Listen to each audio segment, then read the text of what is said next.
संसद में वंदे मातरम पर चर्चा के दौरान एनसी सांसद आगर रोहल्ला के बयान ने सियासी गलियारों में हलचल मचा दी है।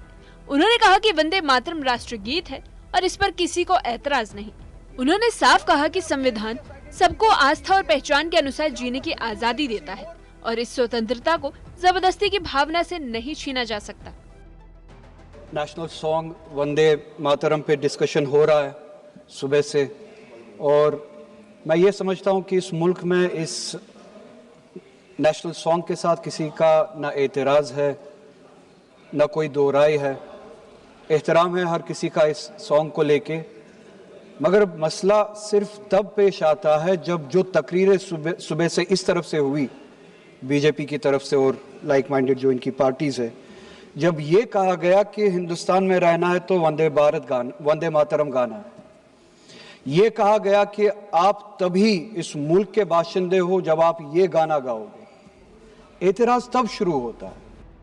सांसद आगा रोहल्ला ने कहा कि हम वंदे मातरम को मानते हैं पर गा नहीं सकते क्योंकि इसके पीछे धार्मिक कारण है।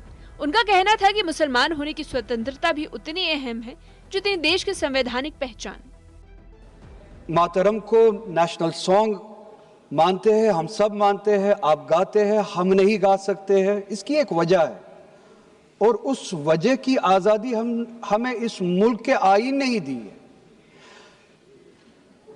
कभी कभार कुछ मामलों में दो चीजों के दरमियान क्लैश होता है, एक नेशनल कॉन्सेप्ट और आपकी रिलीजियस फेथ, और ये यूनिवर्सल है, इटर्नल फैक्ट है, चाहे किसी भी मजहब से कोई भी वाबस्ता हो, मुसलमान हो, हिंदू हो, सिख हो, वो इटर्नल आइडेंटिटी अपने मजहबी अकीदों को मानता है।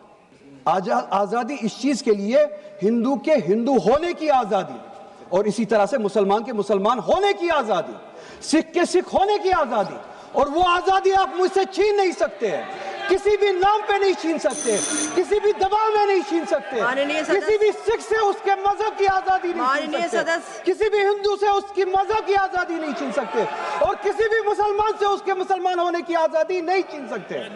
कोई भी दबाव मुझे मजबूर नहीं कर सकता है। आप गाइए और हमें वो आजादी दे दीजिए। एनसी सांसद ने यहाँ तक कहा कि मुसलमानों को बलि का बकरा बनाकर शासन की नाकामियां छिपाई जाती हैं। आगा रोहल्ला ने कहा कि मुसलमानों ने आजादी की लड़ाई में खूब खून बहाया है और अगर संविधान की आजादी बचाने के लिए फिर से लड़ना पड़े तो वे पीछे नहीं हटेंगे। कि जब हिंदुस्तान का हिंदू हो, मुसलमान हो, सिख हो, इनसे पीने के लिए साफ पानी मांगे, सांस लेने के लिए साफ हवा मांगे, रोजगार मांगे, जब इनसे महंगाई के खिलाफ, महंगाई के बारे में जवाब मांगे, जब इनसे रोजगार मांगे, तब ये सिर्फ ये बोल सके कि रोजगार के बारे में बात मत करो, वो देखो मुसलमान हमने उसको मजबूर किया वंदे मातरम गाने के लिए, वो देखो मुसलमान हमने उसकी मजहबी आजादी को खत्म किया। इस आड़ में, मुसलमान को दबाने की आड़ में आप अपनी नालायकी छुपाना चाहते हो और इस मुल्क में राज करना चाहते हो, उसकी कुर्बानी बनाना चाहते हो मुसलमान को, और मुसलमान इस बेगैरती का कुर्बान कभी होगा नहीं। हमने इस मुल्क की आजादी के लिए भी खून दिया है और इस मुल्क में आजादी को बचाने के लिए भी अगर खून देना पड़े हम देंगे। हमने उनके साथ भी लड़ा है, आप जैसों के साथ अगर 1000 साल तक भी लड़ना पड़े हम लड़ेंगे, उसी गैरत से लड़ेंगे।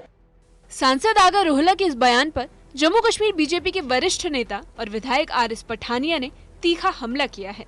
उन्होंने कहा कि वंदे मातरम देशभक्ति का प्रतीक है और इसके खिलाफ बोलना संविधान की भावना पर आघात है, जिसके बाद RS पठानिया ने मांग की कि ऐसे बयानों पर कड़ी कानूनी कार्रवाई होनी चाहिए। वंदे मातरम कोई भारतीय जनता पार्टी या किसी दल विशेष, समुदाय विशेष, धर्म विशेष का कोई तराना नहीं, ये डिक्लेयर्ड राष्ट्रीय गीत है और राष्ट्रीय गीत के प्रति इस किस्म की घृणा, इस किस्म की नफरत, इस किस्म के डिबेसिंग कमेंट्स यूज करना मैं सबसे बड़ी निंदा का ये अपने आप में सबब है और सख्ती के साथ इस पे एक्शन लेना चाहिए। कल एक नया डिबेट जो नरेंद्र मोदी जी ने पार्लियामेंट में जिसको एक उजागर किया है कि कांग्रेस की सरेंडर की राजनीति, जो ये सरेंडर की जो आदत कांग्रेस में थी, कांग्रेस ने पहले भी इसको, हालांकि वंदे मातरम को कभी मैं बोलूँगा मुल्ला हसरत मोहानी या अबुल कलाम आज़ाद या अशफाकुल्ला खान, इन जैसे कभी भी फ्रीडम फाइटर्स ने कभी इसको डिनाइग्रेट नहीं किया, लेकिन जवाहरलाल नेहरू जी ने इसको कट टू साइज करके इसको एडिट किया और एडिटेड वंदे मातरम को हमारा राष्ट्रीय गीत जो बनाया। ये बात एडिशन की नहीं है, एक स्टेंजा जाने आने से कोई ज़्यादा नहीं होगा, लेकिन कांग्रेस की मानसिकता जिससे पूरा देश आज तक, हम आज भी इसे विभाजन की विभीषिका कि पार्टीशंस के जो हॉरर्स हैं उसके नाम से हम आज भी सेलिब्रेट करते हैं। सबसे बड़ा ब्लंडर जो 1947 का पार्टीशन, ये कांग्रेस की जो पॉलिसी ऑफ सरेंडर, जो पॉलिसी ऑफ अपीजमेंट के माध्यम से हुआ है और भारतीय संविधान की उन्होंने शपथ उठाई है। और भारत के कौमी तराने, नेशनल सॉन्ग के लिए ऐसी बातें बोलना ना सिर्फ गैर कानूनी, गैर आईनी, गैर संवैधानिक है, बल्कि जिस संविधान की उन्होंने शपथ उठाई है और जिस पोस्ट पे वो अभी बैठे हैं, काबिज हैं, ये उसकी गरिमा को भी तार तार करती है। एक्शन होना चाहिए और सख्त से सख्त कार्रवाई होनी चाहिए। वंदे मातरम पर शुरू हुआ ये विवाद अब राजनीतिक आरोप प्रत्यारोप में बदल चुका है। एक तरफ आगा रुहुल्ला इसे संवैधानिक स्वतंत्रता का सवाल बता रहे हैं, तो वहीं दूसरी तरफ बीजेपी से राष्ट्रभक्ति पर हमला मानकर सख्त कार्रवाई की मांग कर रही है। दोनों पक्ष अपनी अपनी सोच को सही ठहराने में लगे हैं और संसद से लेकर सियासत तक ये मुद्दा अब और ज्यादा गर्माता जा रहा है। न्यूज़ 18 के लिए संवाद